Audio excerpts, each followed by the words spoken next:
DJ to play my song. How the hell y'all doing tonight up in the club Jazzy, man? Man, y'all thought I was Kurt Franklin, didn't y'all? Man, you ain't gonna come up short. Man, you know what, y'all probably wonder why I'm dressed like this. Well, my wife asked me what I doing the show tonight. And I said, yeah. Man, the next thing I know, she just snatched me up and put me on the dining room table and started dressing. Right after she got me out of the kitchen sink. So, you know, I did a show in LA last month, and it was my first time ever riding on the plane. Man, that was a crazy ass flight because I was on Frontier, and I'm a little bitty motherfucker, and it felt like they put me in a baby seat. Why they do that? Oh, Ben, come on now, don't start that shit.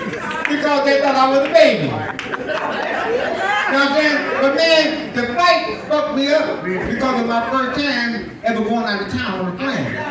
Every time I went out of town, they was on the bus to a penitentiary.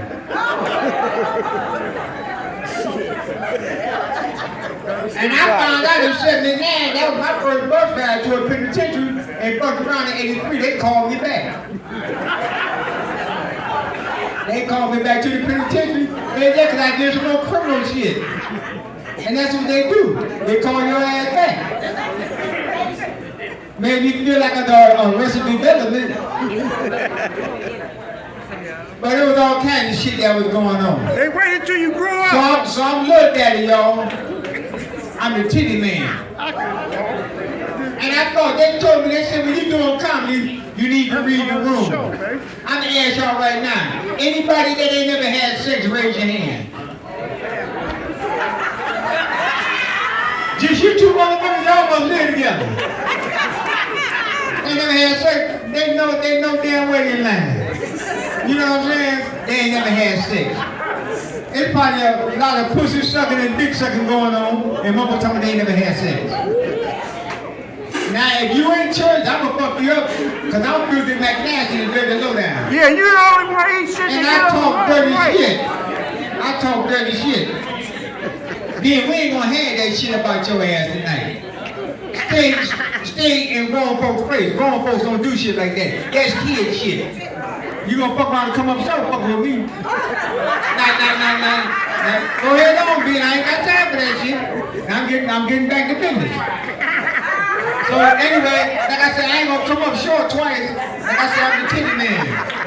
And I've been looking around here, man, because I love some big ass titties with a wet ass coochie.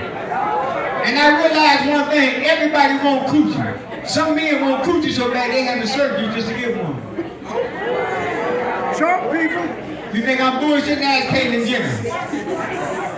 I don't fuck with So I used to drive for provider ride, y'all. And I'm driving one day.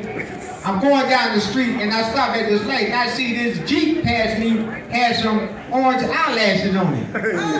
And when they get to the end of the light, they had to set their nuts in the back of it. I said, what the fuck, is this a transgender mobile? And guess who was driving? Bruce Caitlyn Jenner. That's some real shit. They don't know who that is. Well, hell, he was Bruce and then he changed his name to Caitlyn, goddammit. He's still a fucked up gender. He's a transgender. Where was you at the But that was some real shit though. Anyway, I was born right here in Cleveland. You know what I'm saying? My mother and father used to drink a lot. Now I came from a fucked up family because they fucked me up. You know how they pass that shit down to you? Because I became an alcoholic, I was fucked up. But anyway, I remember one day my mama got drunk and she told my daddy, she said, if I wouldn't have married you, I could have been rich. But they both died broke. That's some real shit. But here, that was the shit that was going on. You know, I never been on HBO and I never been to the Improv. But I've been on crack and I've been to rehab. Yeah, it was some crazy shit. From 1988 to 2017, I went from freebase smoking to crack smoking. Man, I was so high, Bird used to have me directions. Man, I was so high, I called the police on myself one time and they arrested my ass and they took me to jail. the next morning I had to go to court. And the judge said, how do you plead? I said, not guilty. He said, can you explain the 27 cigarette lighter? I said, Your Honor, I was afraid of the dark. But I was the type of guy, when I smoked crack, if I came over your house, you ain't need no vacuum cleaner. Anything I seen right on the floor, I picked that shit up. You know what I'm saying? Because I was a real smoker. I used to be 6'3" and I smoked myself down to 5'2".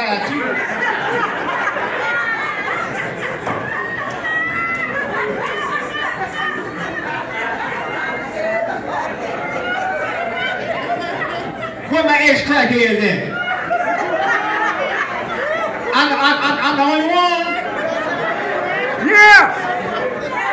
I'm the only one that ain't ashamed to tell my story? Yeah! Because I know some other crackheads out here. You know what I'm saying? I'm still grateful to still be alive. But I've been sober 7 years. How long you been crazy? They told me, they say, if you want to stay sober, you got to change your people, places, and things. And the first thing you want to do is get rid of your drug dealer's phone number. Man, I ain't talked to my daughter since.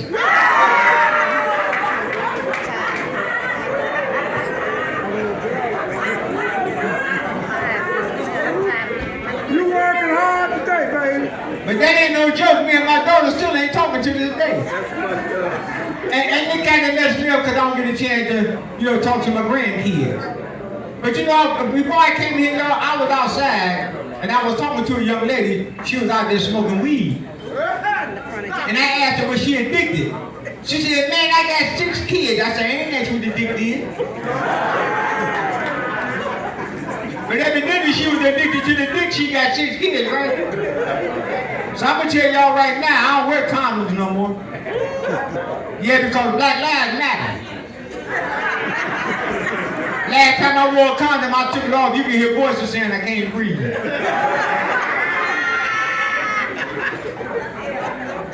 So my wife and I was riding down Coventry one day. And my wife seen Mongolians. And she said, when I first met you, I remember you used to take me to all these fancy restaurants where they made the food right in front of you. You don't even take me there no more. I said, wow.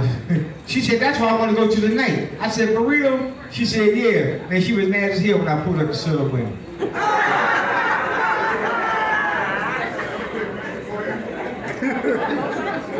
So I got home and I asked her for some sex. She said, not right now, baby, because my menopause had kicked in. I said, bitch, just pause for a minute. This shit ain't gonna take long. Yeah, that's some crazy shit. So we live in a world now today where ain't about to satisfy with their gender. Niggas want to be bitches and bitches want to be niggas. Ain't that a bitch? Let me give y'all a good example.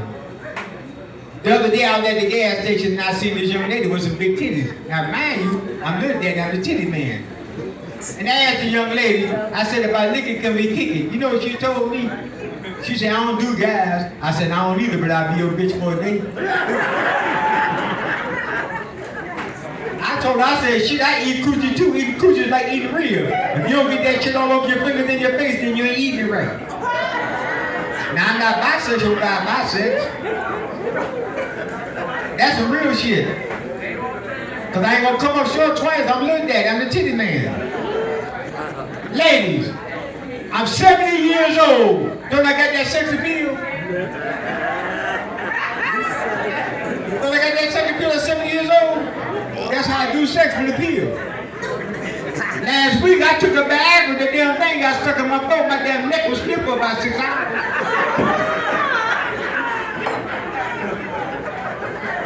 So my wife decided that we should do 69. Now mind y'all, I'm 70 years old, I ain't never did nothing like this before. But my wife said she was gonna show me. So my wife told me, she said, honey, she said, lay down on the floor. So I laid down on the floor, and my wife comes over, and she positions herself, and she squats down, but she farts. But she apologized. So I go to get up, my wife tells me to get back down. She said, no, honey, come on, we're gonna try it again. So my wife comes back over, she squats down again, she farts again. I jump up and say, the hell with this shit, I'm not doing this 60 seconds more times.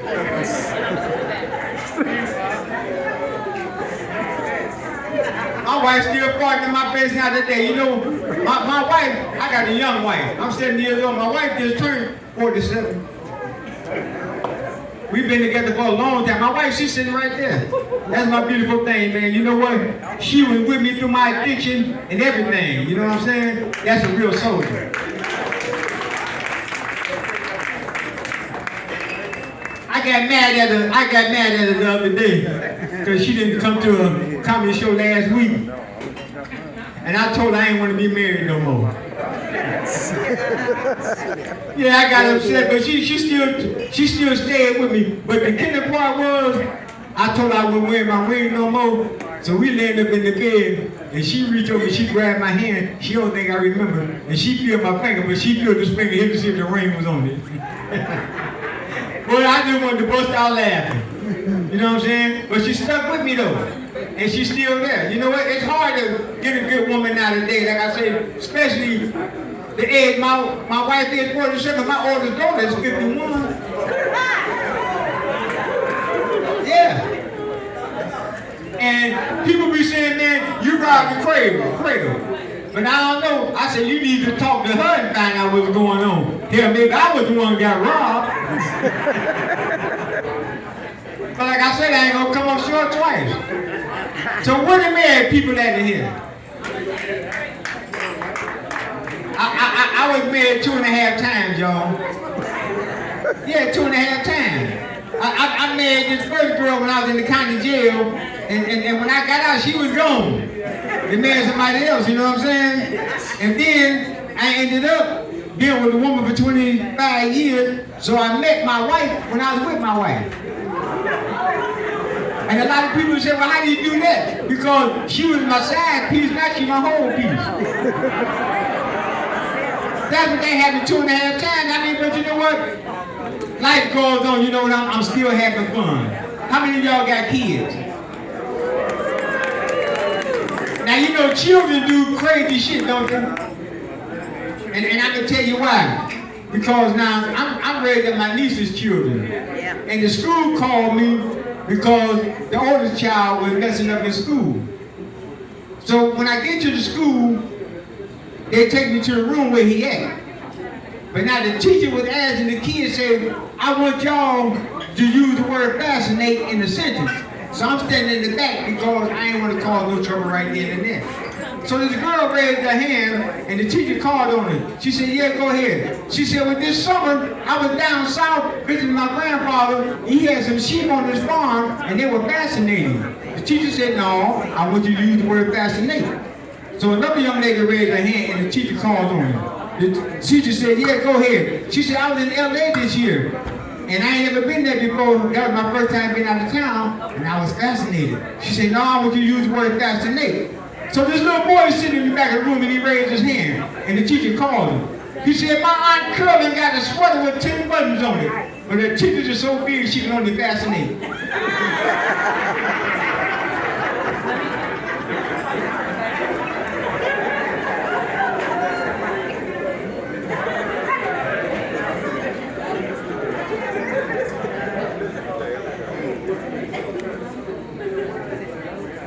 So I happened to go down to my other son's classroom while I was down in there because I wanted to check on him, right? So it must have been the thing that was going on with the teacher. So the teacher was asking the kids in that classroom, they said, well, when you die, what part of your body go to heaven first? So the little girl said, I think it's your hands. And the teacher said, why? She said, because when you put your hands together to pray, you know your hand is pointed toward heaven. Teacher said, that's a good answer. So the little boy said, no, I think it's your feet. And the teacher said, why? He said, because I went to my mother's bedroom the other day, and her legs were in the air, and I heard her screaming, oh my God, I'm coming. If it wasn't for Daddy having to pick down, I think she would have got away. I told y'all I'm nasty, y'all. You know what? Being my age, because I came around some dirty shit, you know, a long time ago. So I'm going to tell y'all how I became a comedian. I had this job working at the pickle factory. And I had this fantasy of sticking my finger in the pickle slicer.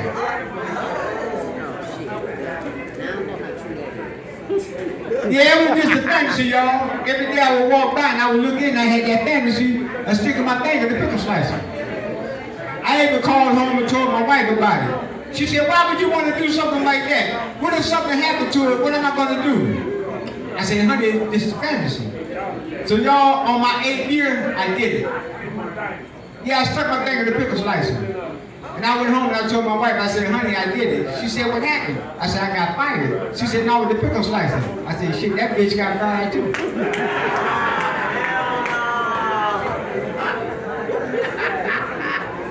Hey y'all, so like, I like watching old cowboy flicks, you know, back in the day, you know, Jesse James and his boy decided to rob a train. So Jesse get on the train, he said, we raping all the men and robbing all the women.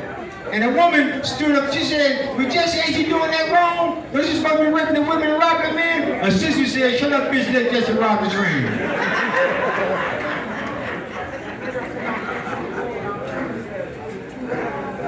So you know what, y'all? Life is hard, and I should be hard too. The other day I had to go and see my doctor because my plumbing down here wasn't working. So I went to see my doctor and I told my doctor what was going on. My doctor put me on Viagra. Now my wife taking it hard.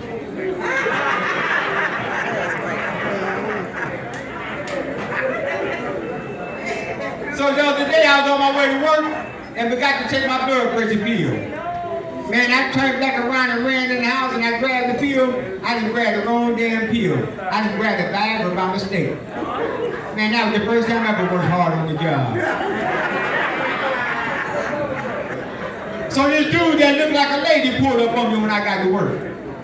She said, I see you working hard. I said, yeah, I took a Viagra. She said, for real? I said, no, I'm just bullshitting. I said, you ever took one? She said, I don't use that stuff what I need that for. I said, well, what you do to get your shit hard? She said, I got a strap. I said, a gun? She said, no, you know what I'm talking about. I said, no, I don't. I ain't never used no shit like that before. You know what I'm saying? But it's fucked up. You know what?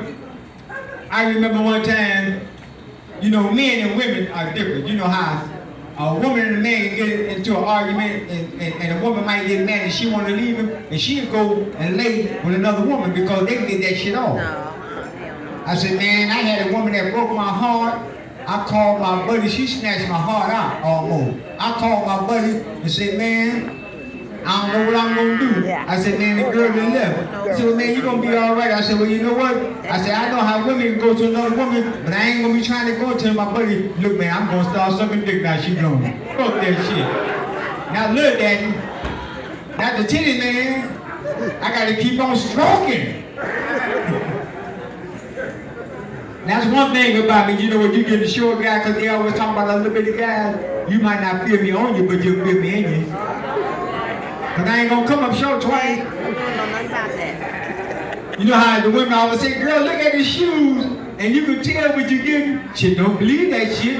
I was in the penitentiary, see the motherfucker this tall, and the motherfucker penitentiary, shit. At nighttime, it was 10 toes down, and he was on the bottom. Now that's some crazy shit. Man, being in the penitentiary, I said, you know what, I did that shit 4 times. Because I was fucked up. I was an addict. You know, I shot dope, I drank, I smoked weed, and I followed motherfucker. I followed my way to the penitentiary. I get out, and people down the street say, there you go, he'll be back in there 6 months. Did that shit 4 times. Man, my last time, I realized one thing. I said, that's when I found out that people tend to judge a book by its cover. Take me for example. You would never guess that I graduated from Penn State, right? That's right, I got my GED while I was in the state pen. And that's some real shit. Man, crazy shit going in the penitentiary. You know what? In the penitentiary, a pack of cigarettes is money. Coffee is money in the penitentiary. You know what? That's what you heard. But that's what it was, baby. I did 30 months on my last day. I was so illiterate when I got my GED. I ain't know that 36 months was 3 years until I did 30 months. But yeah, that was some crazy shit. Like I said, you know what? That was my last time. I knock on wood.